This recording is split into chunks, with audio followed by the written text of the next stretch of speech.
tell my younger self as far as writing stuff, because a lot of this stuff is organic. You learn it as you go. It's strange. It's nothing I ever expected. I want to tell my stories by eliciting emotion in my audience. So it's an organic process.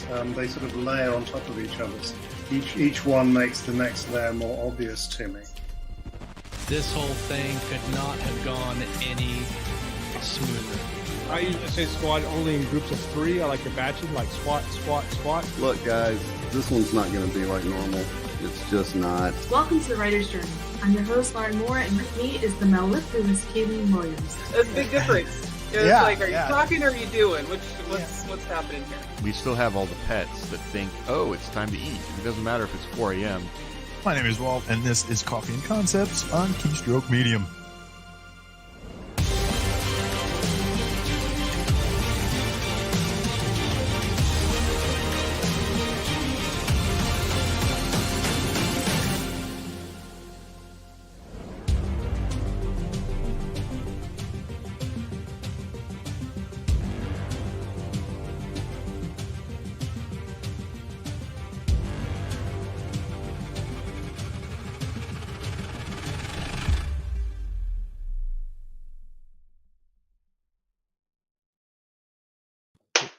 We're back. We're back after, I think, like a month. And we're not even back the same way when we left. It's completely different. Chuck, you look very strange. You sound weird. Like you have some kind of nasally. Yeah. Welcome everybody back to Keystroke Medium. I am Josh Hayes here with Steve Beaulieu, Jaime Castile.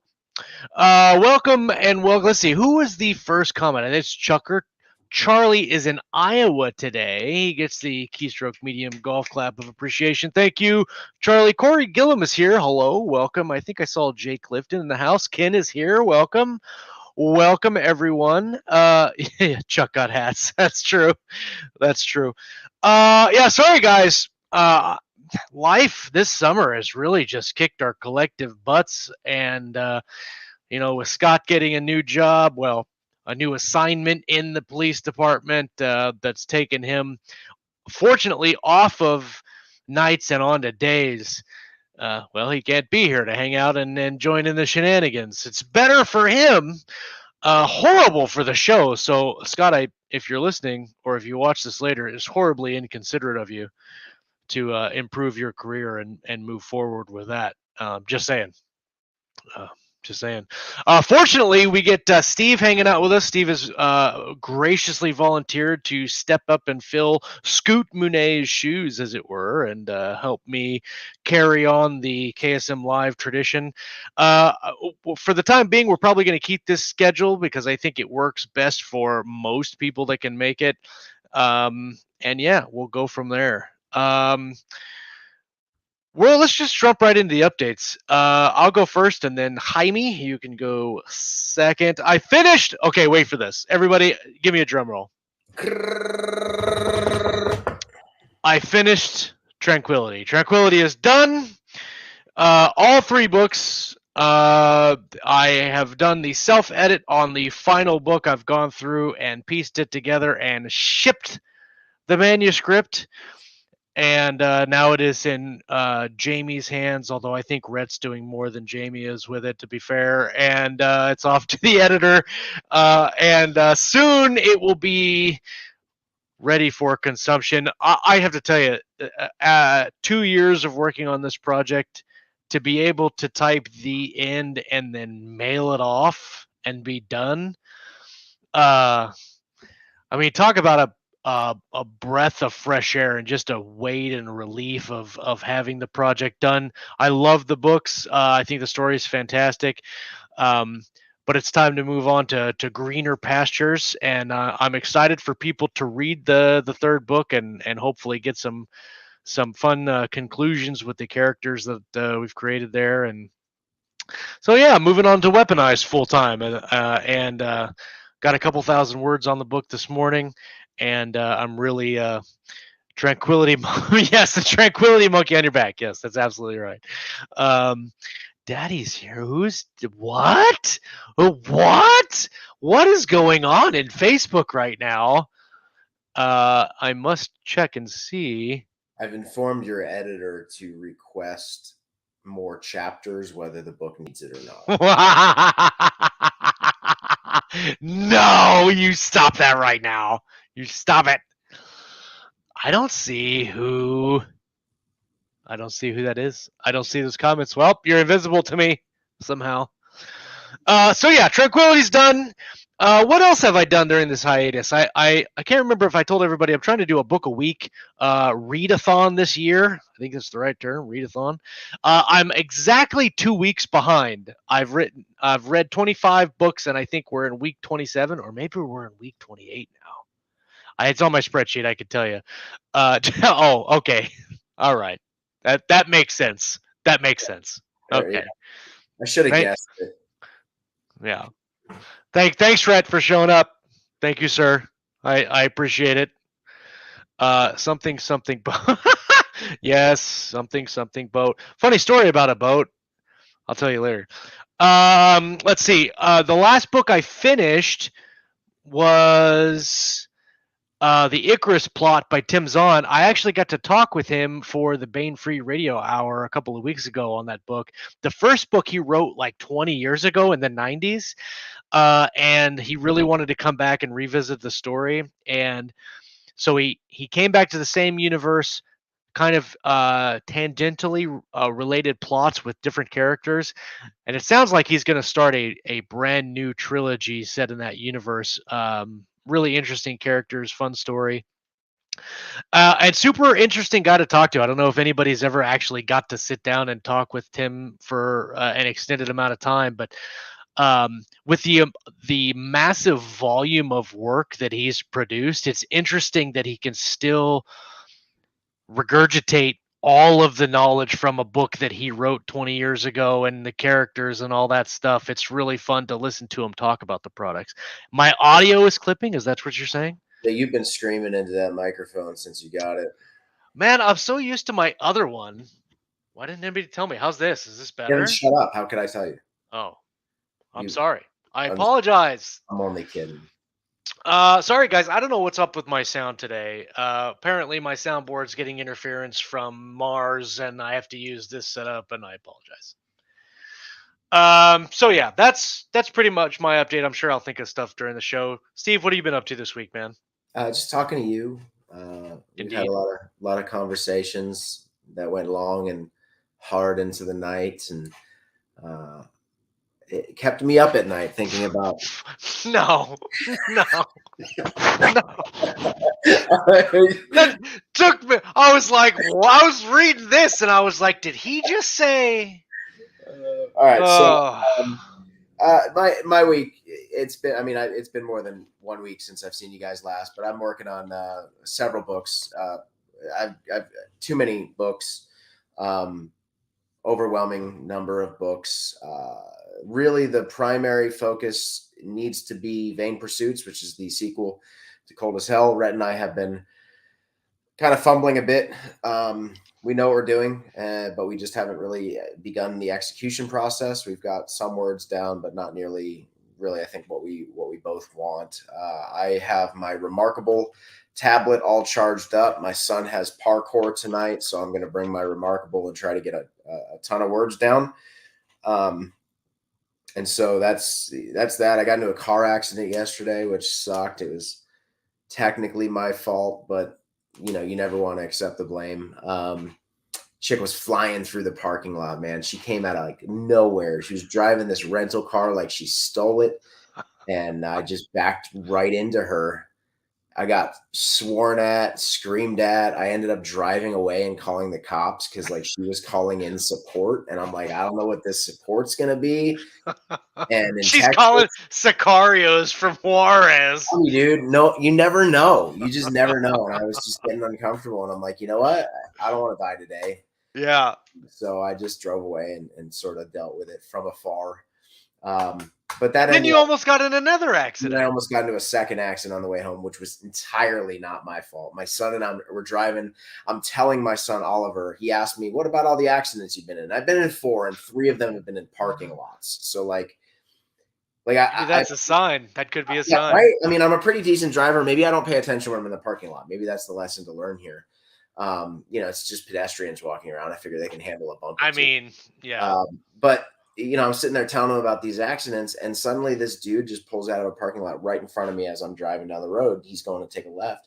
Slam my brakes. I squealed. I hit like 6 inches away from this dude's car. The pucker factor's like this. Yeah, and I did like one of these to him. Like, what are you doing?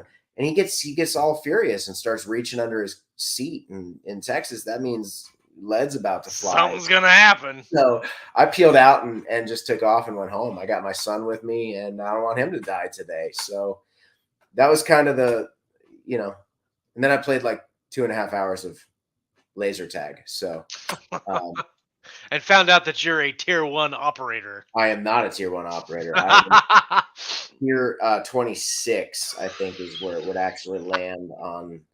However, I did get most accurate every single round. I took those little 8-year-olds to school. Kidding. There were some other human beings in there, but it was fun. So that's the gist of my life right now. It's summer, kids are home. What's that meme where it's everything was all fun? No, everything was all fun and games until I ran out of ammo and started stabbing kids on the laser tag or the paintball course or whatever. I can't remember I messed up the translation, but it's something about it's all fun and games until I started stabbing kids on the paintball course or something. Well, there's the one black belt one where it's like, no matter who your opponent is, give it all you've got, and then the next is like a grown adult tossing over like a 7-year-old. Yeah, tossing a 7-year-old. I love it. Tie him up in a pretzel. That's right. Yeah. Corey says aggressive parking lot negotiations. I don't know that I've been in law enforcement now for 15 years, and I can't ever think of a single time when anybody has ever told me that not only did they get in one wreck, but then almost get in another while they're talking about the first one, but in both instances have the insinuation of weapons and or bodily danger being presented into the equation. Look, man, I got out of that. The first car, I got out, and I'm like, "Ma'am, I'm so sorry. Like, I'm just so sorry." And she's like, "Fuck you!" They're screaming at me, and I asked her, I'm like, "I've got insurance. Don't worry, it's gonna be fine." And then we're taking pictures. I'm like, "So I have my insurance. Do you have yours?" And she's like, "F you! I don't need insurance. This was your fault." I'm like, "Yeah, but that's not how this works. Like, Right. We need to exchange insurance information." And it came down to the fact that she didn't have insurance, and it was a rental car, and she negated getting the insurance, and so or declined getting the insurance. So she knew she was in a pile, and she was sitting at the rental counter going, "No, I'm not. I'm just going to be in a parking lot. I don't need insurance. No one's going to hit me in a parking lot." Then Steve arrived. Jay said Jaime and the Mafia. It's actually a really good. Let's write this book, Jaime and the Mafia Princess. Ooh, that's a good band name. Screw that. That's a band name. Band name. Can I bang on the upside down? The upside down Lowe's bucket. I want to be the guy that bangs on the bucket, like on the street band, where he's like. What do they call that guy that hangs out with the musicians? Don't call me a roadie. I don't want to be a roadie or a groupie or anything like that. I just want to. The answer is the drummer. The guy who hangs out with musicians. The drummer's not a musician? Nice. Nice. All right. Well, let's talk about some dialogue. That's what it was your idea, first of all. He said, "Who's the drummer? Homeless." True. It's fair too. In all reality, drummers, you are awesome. Yeah, you are. It's the bass players we hate because you only use one finger. I mean, really, what do they do? They just stand there and go. Can't have a band without the bass. boom. I say that because Scott's not here and he's the bass player. So got to pick on the bassist. Oh, and I got my wrong arm. I got my new tattoo this week. Oh yeah, the awesome Harry Potter. Here, hold on. It. Let me make you big. All right, you talk because my daughter's banging on the door again. I love. All right, and mute. So Jaime talked about dialogue. That's what he wanted to talk about. I love dialogue. Absolutely love it. It's one of my favorite things in writing. Matter of fact, when a couple of years ago, might have been when I first went full time in 2019. I was deep diving into dialogue. I watched every single Aaron Sorkin movie I could find, and then read a crap ton of screenplays. I actually had this. I have it somewhere. It's probably not within reaching distance. Which one's this one? Nope, that's Crypto. I have the script for Tenant, which I got. This is for okay. Everybody, look over here. Look, Jamie's playing with dolls. Hey, where's JR? Jaime is playing with dolls right now. Look at everybody. I don't ever want to hear JR tell me I play with dolls again, because here Steve is doing it right here. There's people listening on the audio channel that's saying, "Who's Steve? Who's Jaime?" It is messy. It's messy. There's 3 people on the show? Yes. If you want to understand, come back to the video show. So I read all these scripts. I watched all these movies. I was trying really, really hard to up my dialogue because I think it's one of the easiest things to get wrong. Because I think a lot of people forget that when it's a mixture of wanting to sound intelligent, but people forget that that's not how people talk on a daily basis, on the regular. And so you get a lot of stilted, boring dialogue because it's very formatic, and you're having, did you go to dinner today? Well, yes, Steve, I went to dinner today. How was your toast? People don't talk like that. But in writing, for whatever reason, it's really hard to get past that kind of really proper dialogue. And it's one of the things I really have struggled with or wanted to learn more of in my career as an author. And one of the things I really like doing in dialogue is, as much as I can, removing I from dialogue. So like if I were to say, I don't know, I would say don't know, because that type of abbreviation sounds a little bit more natural, even though you might say it sometimes. Don't know. And it's that kind of abbreviating talk that really feels more natural. And a lot of times when I write dialogue, and I know a lot of people say this, but they say it out loud when they read it after they write it. And if it sounds really boring when you say it, change it. I don't know, Steve, do you have something? I feel like writing dialogue, especially in different genres, can be challenging because some genres require different formats of dialogue. Especially like if you're writing epic fantasy, it requires a different kind of flair on the dialogue than maybe if you're writing a thriller. But what in your writing, what do you focus on? Dialogue, I think, is my favorite part of writing. It's the thing that I get most comments on is the natural dialogue. And a lot of authors will message me and Rhett and ask, how do you guys do such natural dialogue? That's why I wanted to talk about it today, because I'll say that I think I'm a good writer. I'm not a great storyteller, but I do great dialogue. I'm allowed to say that about myself. It's the only arrogant thing I'm going to say the whole show, I promise. Reason is I study the way people talk, constantly study the way people talk. If you are talking to me, I'm paying attention to how you're formulating your sentences. And I'll even leave a conversation and write down a specific line that someone said that I thought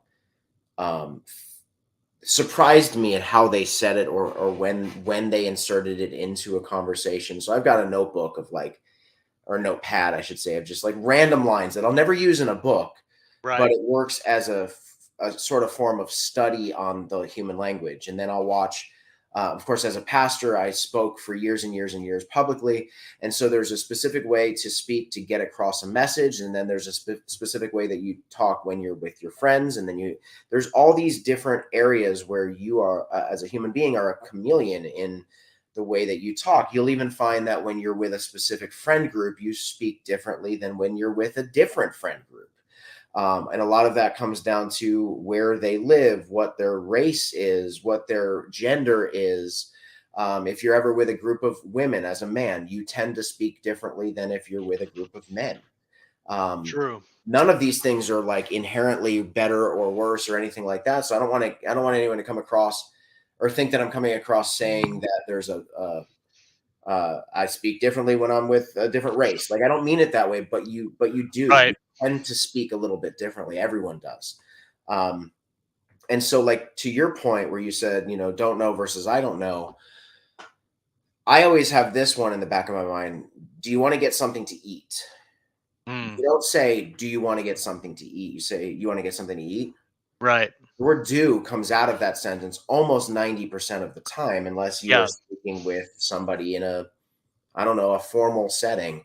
Or like if you're texting or like emailing or something. Yeah, there's want to get something to eat. There's you want to get something to eat. There's do you want to get something to eat?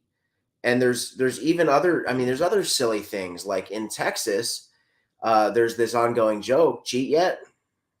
No, cheat yet? Yeah. And then the answer is no, y'all too? Yeah. Right? Like there's this weird, and I don't say any of that. Well, because region affects dialogue, affects how you speak, affects how the word sounds, because you could say the exact same thing with a really thick Irish accent and I would not be able to understand what you're saying. Yeah. Yeah.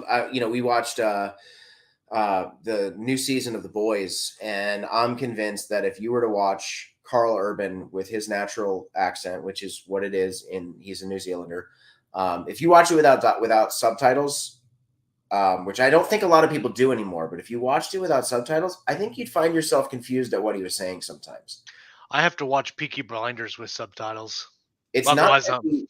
Yeah, like I said that to somebody last night. They're like, "No, I understand him perfectly," and it's almost this like pride in like understanding accents. But the reality is, there are words that Carl Urban says in The Boys that don't resemble the word itself in any form or shape. Like, really, he loses consonants. I wish that I could remember the specific line. I didn't write this one down, but like the consonants just came out of the word altogether, and I had to rewind it to look at the subtitles to have any clue what he was saying. And then I saw the subtitle and I went, oh, that makes sense. Yeah. But without the subtitle, I had no idea what he was saying.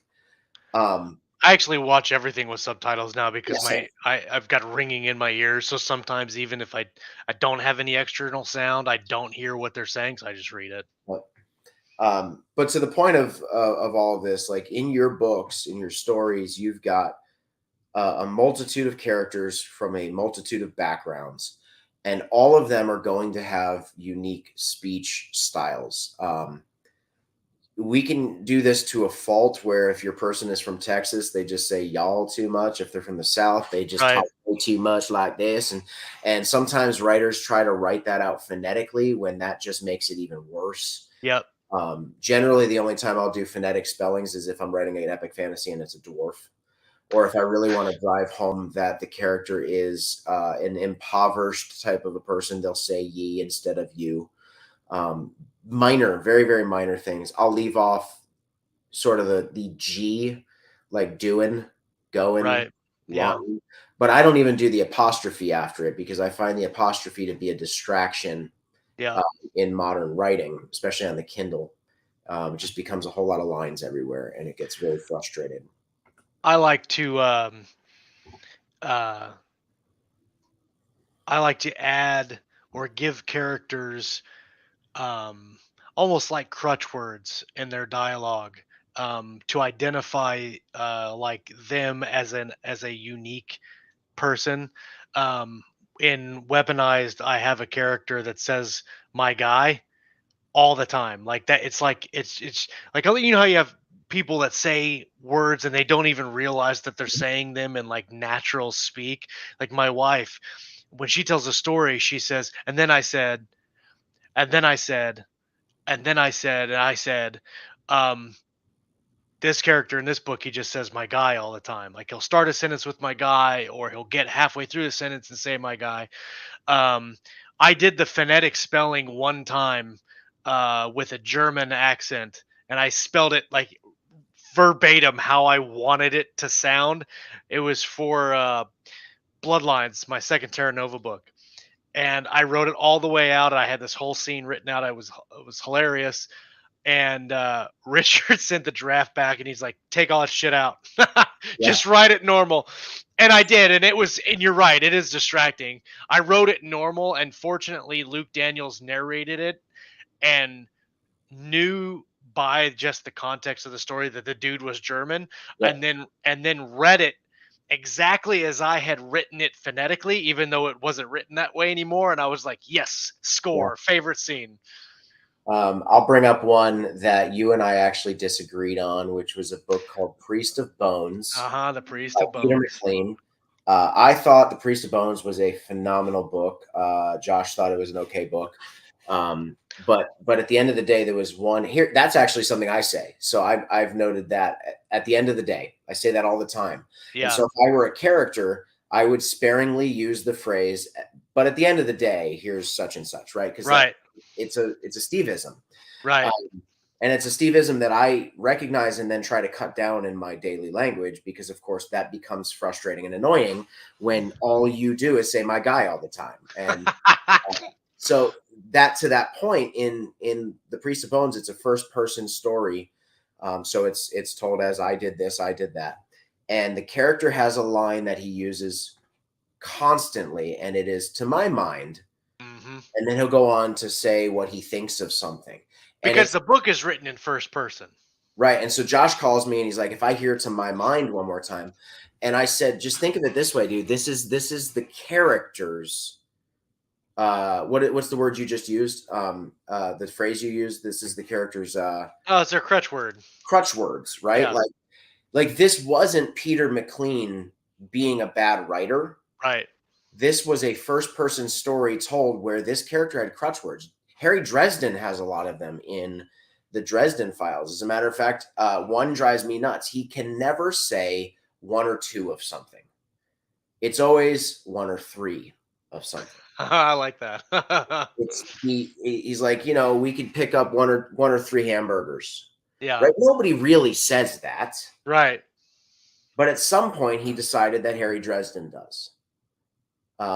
And so there are all these little verbal tics. I think Ken Britz just said verbal tics like that we do all the time. And your characters should have those to some kind of an extent, but make sure you're not overdoing it. I'll say one more thing and then shut up and you can go on, Josh. But in my series, The Raptors, Sidekick, Super Team, and Scions, Chris Vallon and I wrote it, and we decided that Sawyer, being a 16 to 8-year-old kid over the course of those 3 books, would use the word actually. Yeah. A lot, right? Well, actually, it's, because that's how kids talk. Yeah. And it's not like the, actually. No, it's I can't think of an example, but she was pretty good looking. Actually, she was pretty hot, right? That kind of thing. Yeah. And then at the end of the book, we sent it to some beta readers, and I don't remember who it was, but somebody said, dude, the word actually, it might have actually been Lauren Moore edited it. And she said, the word actually is in here 168 times. So what happened in this case was it was 2 writers, both trying to do the same thing and not realizing the other one had done it also. And when you're in the middle of writing it, it's hard to sometimes see those crutch words, even when they're on purpose. So I went through and I took out, 100 of them. Mm-hmm. I looked for the ones that were closely put together. And we had some paragraphs where he said actually 4 times in a paragraph. And I had way too much. So Neil Asher commented a few minutes ago. He says, try writing dialogue exchange without putting anything outside the speech marks. Good lesson. So instead of doing dialogue tags, just write the dialogue. And I've done that. I like doing that a lot.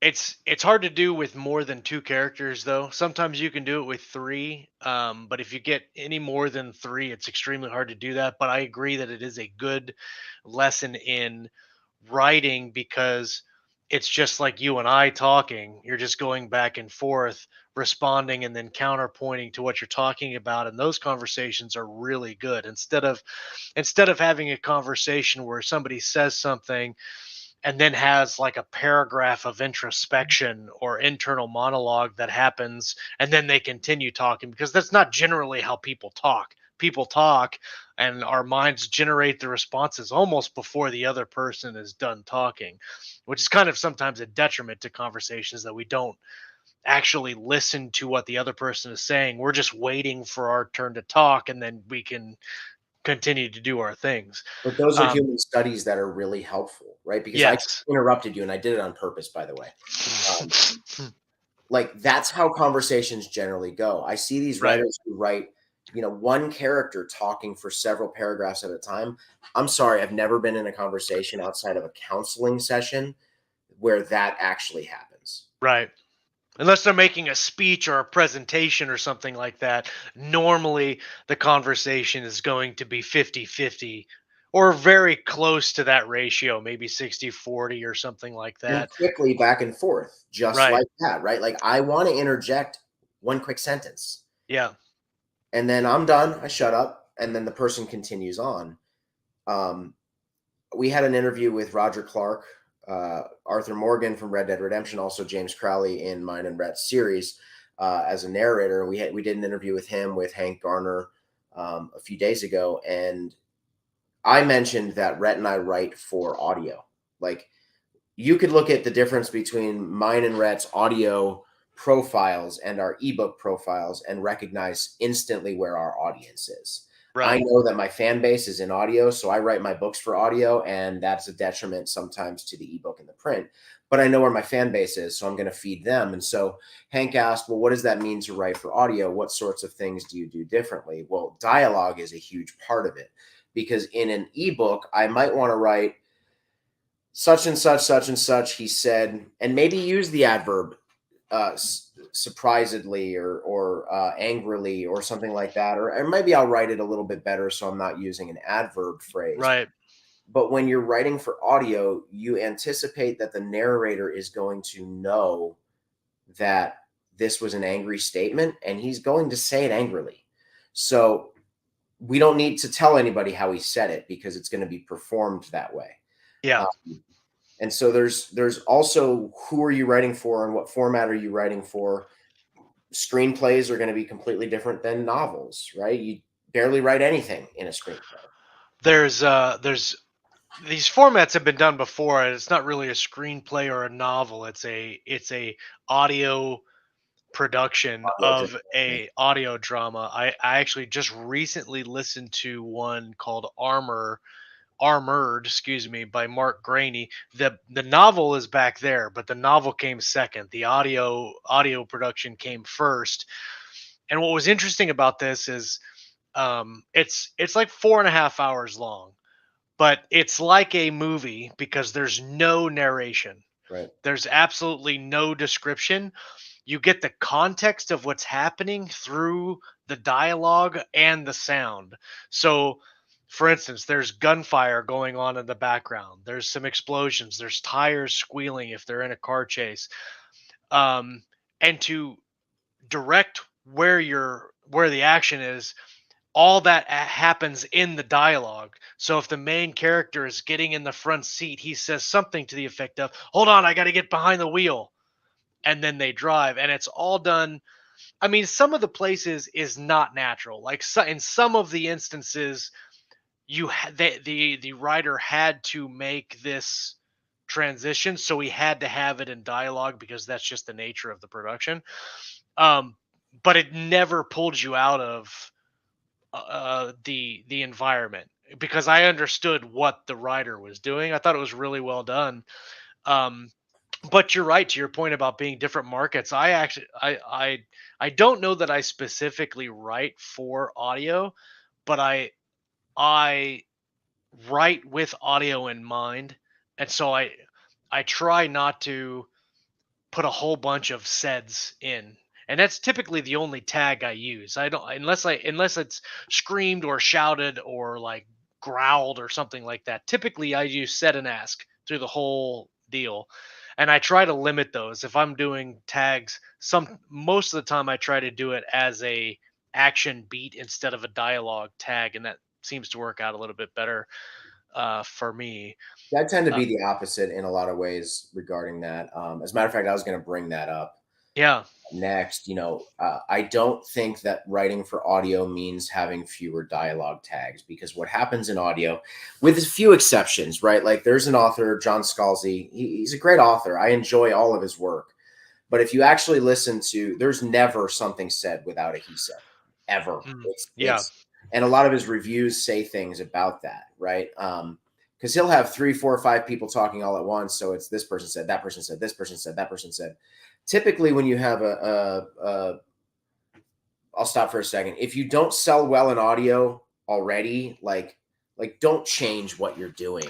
100%. Right? Because audio is incredibly difficult to break into. And just because you've done something special for audio doesn't mean anyone's going to care that you did anything special for audio. Right. We get a lot of authors that ask us, should we remove the dialogue tags for audio? And I say no, because what happens in audio, if you ever listen to books, you'll find that the narrators are smart enough. They'll do this, he said, and they'll do this, and he said. And then the he saids become so secondary to the performance that they fall into your subconscious, because they know how to pitch their voice, bring their voice down. Luke Daniels is really, really good at that. Well, yeah. So I don't suggest removing any of that stuff, but like sometimes I'll read a book where everything is he remarked, he offered, he claimed, he declared, and it's like there's too many. Like the he said should disappear. Yep. As you're reading it, and when you're adding all of these extra words that also just mean said, it becomes a point at which you are paying more attention or paying equal attention to the dialogue tag, instead of letting it be an invisible sort of thing that helps you understand the book. I think that when the he said, she said, those duo of words should be just like quotation marks and commas and periods. You see them on the page, but you don't pay any attention to them. They're not a thing that you focus on. You see them, you understand what they mean, and you just keep pressing our minds are trained. They're trained to ignore that at this point if you're a reader. And I'd also suggest writers to use either he said or said he. When you mix those two up in a book, for me at least, I become very distracted by the fact that it shows, right? Like British authors tend to use said he. Said he, yeah. American authors tend to use he said. Doesn't really matter. Just pick one. Right. I had a question up here. I wanted I can't remember who. It was Ken Britz. Ken says, do you think that's also a way to make characters memorable? And this is when we were talking about verbal tics.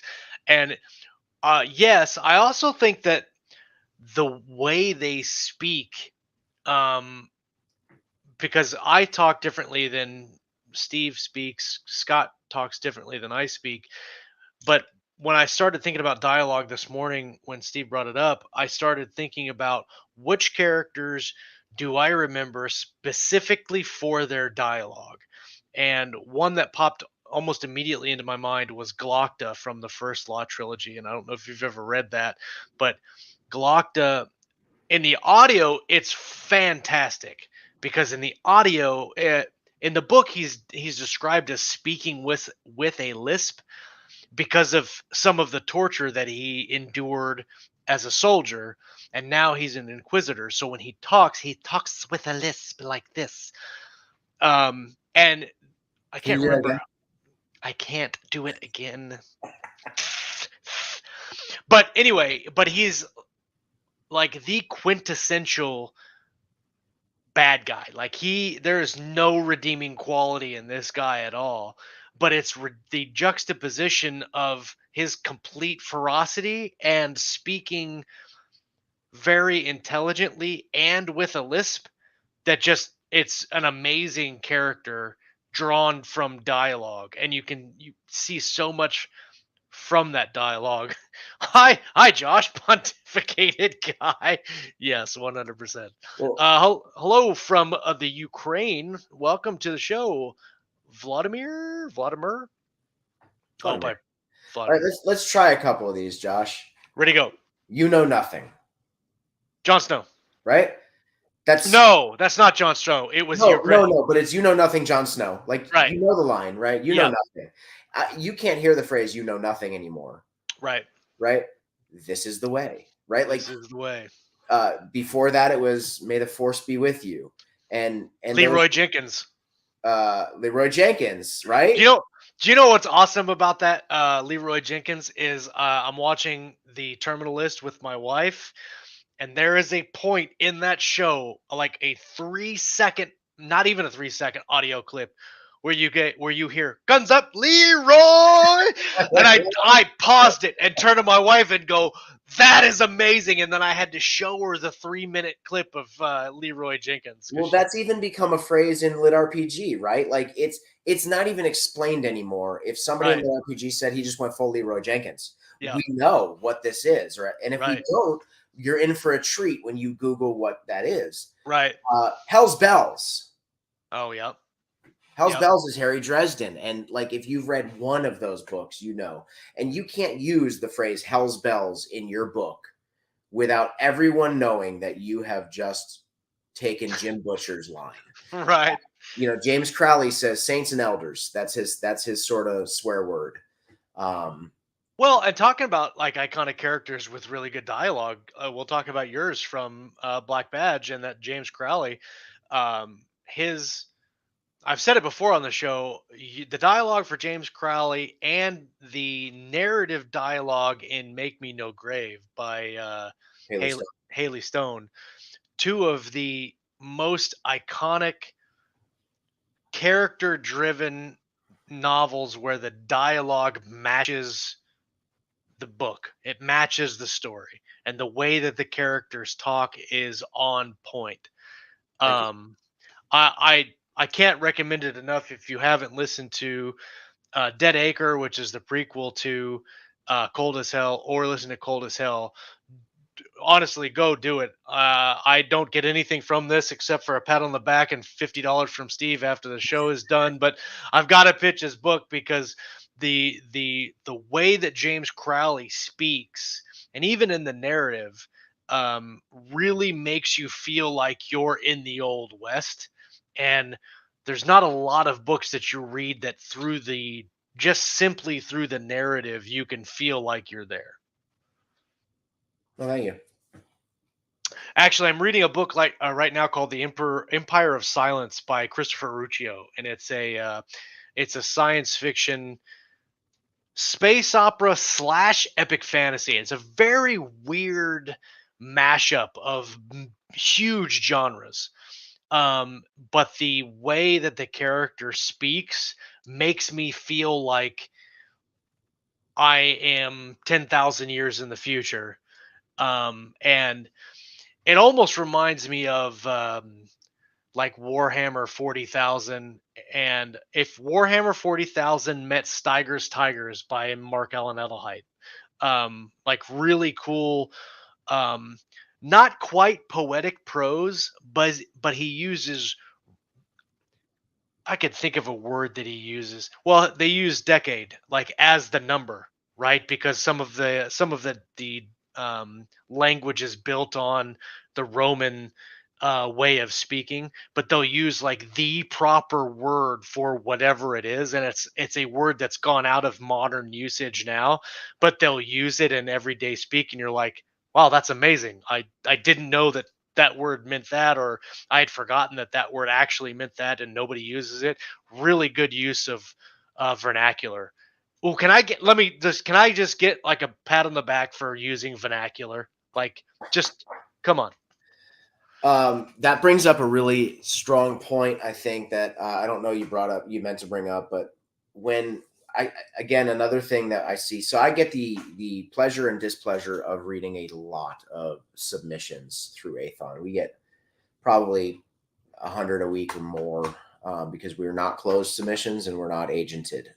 We accept agented submissions, but we also just accept. We like to give the opportunity to independent writers that don't want to or can't go through the agenting process. So I get to read a lot of stuff that's really good, and then a lot of stuff that's really not good. And one thing that I'll say now, some authors that we've signed have done this. So I'm not telling you this is something you can't do if you're interested in signing with Athon. But I tend to find these books that are written in, they're supposedly taking place in the year 4000. And I'm not going to talk about paper, Josh. Supposedly written and this guy out of here. Who even brought this guy on the show?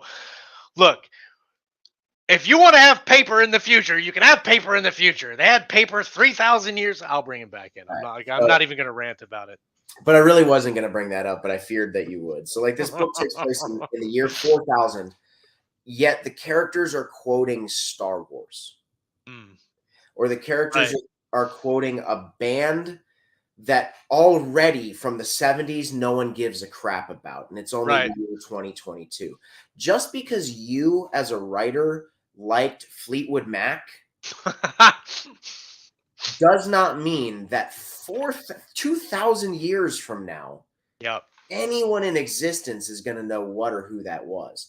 Even just looking at, like, if I talk to my 15-year-old nephew about a classical musician, maybe he'll know Beethoven, maybe he'll know Bach, maybe he'll know Mozart, but will he know any of the others? Right. We've got to, we try to insert these pop culture things that really do work in a modern story.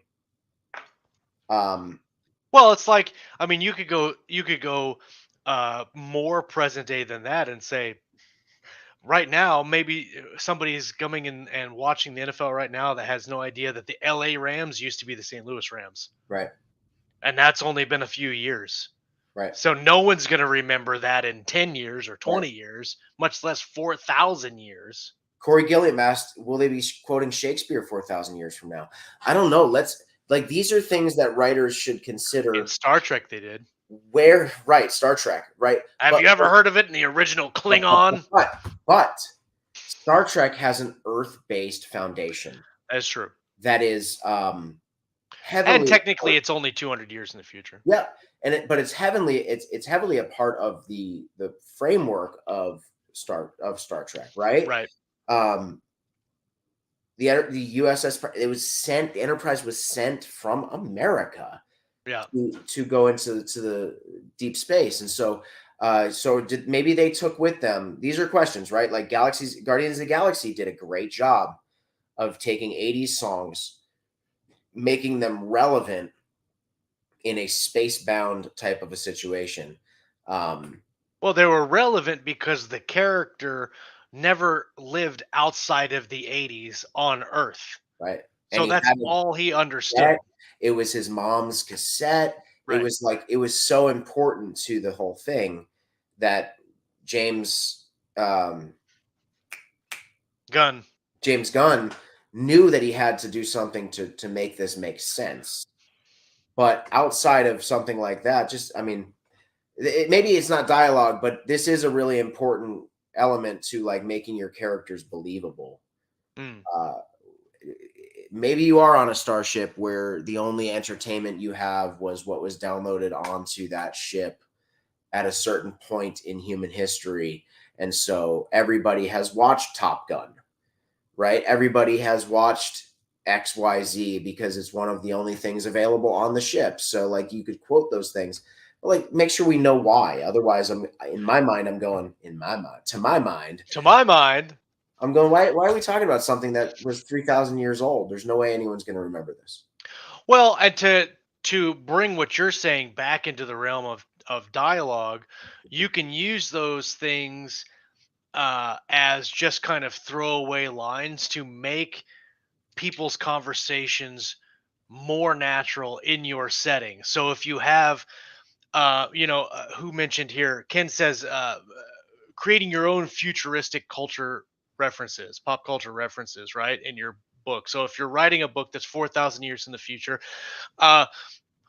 it's reasonable to assume that maybe they'll have sports, or maybe they'll have music or something like that, and maybe some of those things will be, interstellar, different system wide. People would know about these things, so you could use a throwaway line. Oh, did you see the Grav Ball game last week, or something like that, and use the modern day context of, like, did you see the Rams game yesterday? And you could say yes, but you could use that in your dialogue to center the reader in knowing, okay, this is a big world. There's a lot of things going on here. These characters know. Yeah, rollerball. Exactly. Ken, yes. You can use that in your dialogue to start out a conversation, or even throw mid conversation if you want to have a hiccup. And there's some guy on the thing that says, oh, it's like what happened in this holo about the alien invasion somewhere. You can use those references very easily in dialogue. I love those throwaway lines. Yeah, Harry Potter guy brought up Harry Potter, the Weird Sisters. Everybody who read the Harry Potter books knows who the Weird Sisters are. If you go to Wizarding World of Harry Potter, you'll see like ads with the Weird Sisters. Quidditch. Matt Groening was phenomenal at this with The Simpsons and Futurama. They all had, listen, there's a band called Fall Out Boy, which is a fake superhero in The Simpsons. Like, that's how brilliant this whole thing was, that a band that's one of the biggest bands on the planet is named after this fictitious superhero. All superheroes are fictitious, but you understand what I mean. It's double fictitious. Right. Yeah, Neil Asher says, nothing dates faster than science fiction. Check out the astrogator working a hyperspace jump with a slide rule. Calculating a space jump. Yes, post it. Yes. He's calculating a hyperspace jump with a slide ruler. I don't even know. I watched Apollo 13. I don't know how many times. And every time they asked to check the math, and they're using the slide ruler and writing with pencil and doing the erasers, I try to watch I have absolutely no idea how they do that math. I can barely work a calculator. You got to be really careful when you're writing sci-fi that's in the far future, because they didn't probably use paper. They probably didn't have rubber tires on cars. Okay. Okay. Really just joking and just trashing on Josh, even though it's the trash of Valor right now. Valor was a fantastic series.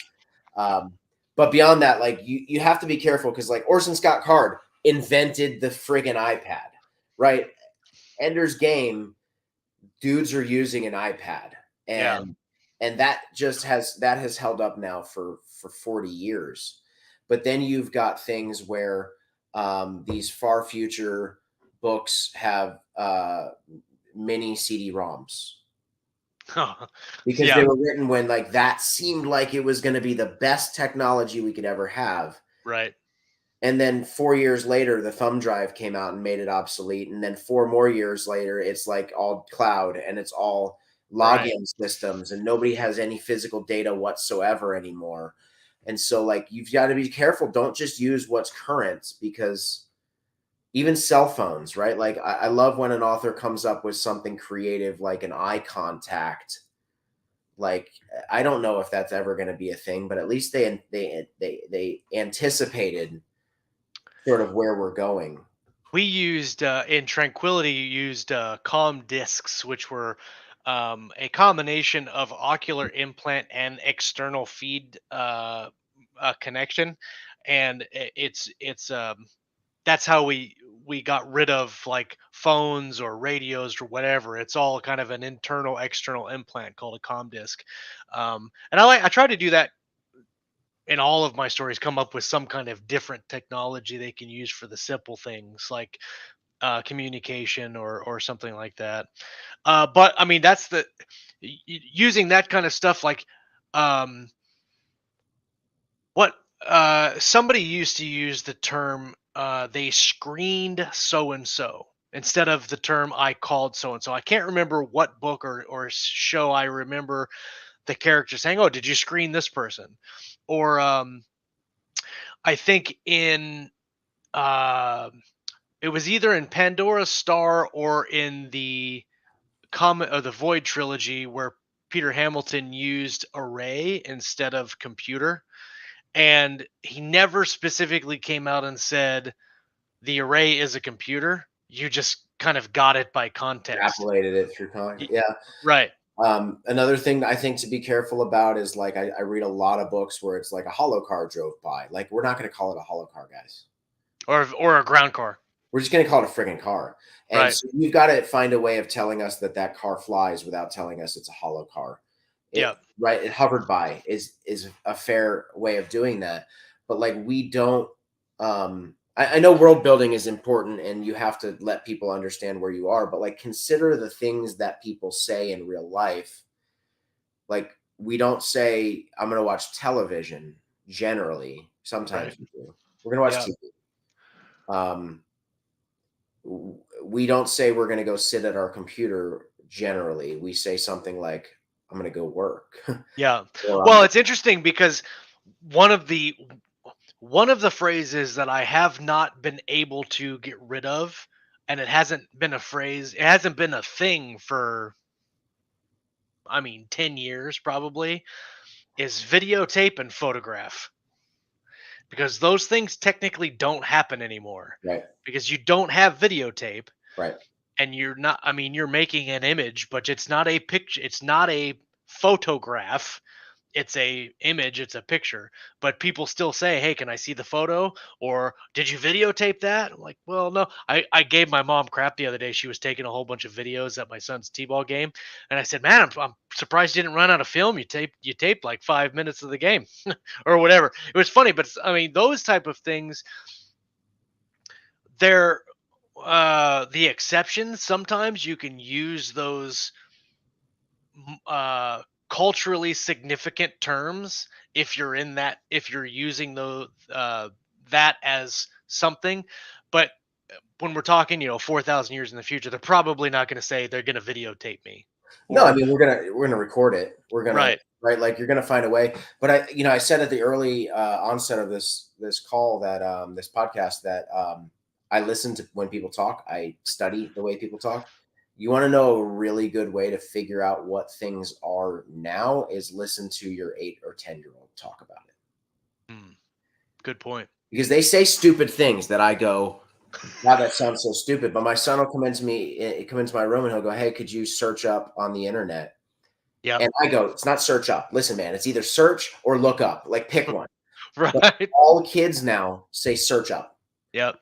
And it makes me crazy. But it doesn't matter if it makes me crazy. Next generation, it's going to be I searched it up on the internet. And one of the things I watch a lot of Twitch streamers, and one of the things that used to drive me crazy is every Twitch streamer will say "Welcome in." Well, oh no, dude, really? Okay, is that where this came from? Yes. Every store we go into, they say, "Hey, welcome in," and it grinds my brain. Well, because they're welcoming them into the show. They're now a part of the stream instead of welcome to the stream, welcome into the stream. And so they say welcome in. To know where this came from, because I told Robin recently, I'm like, where did this come from?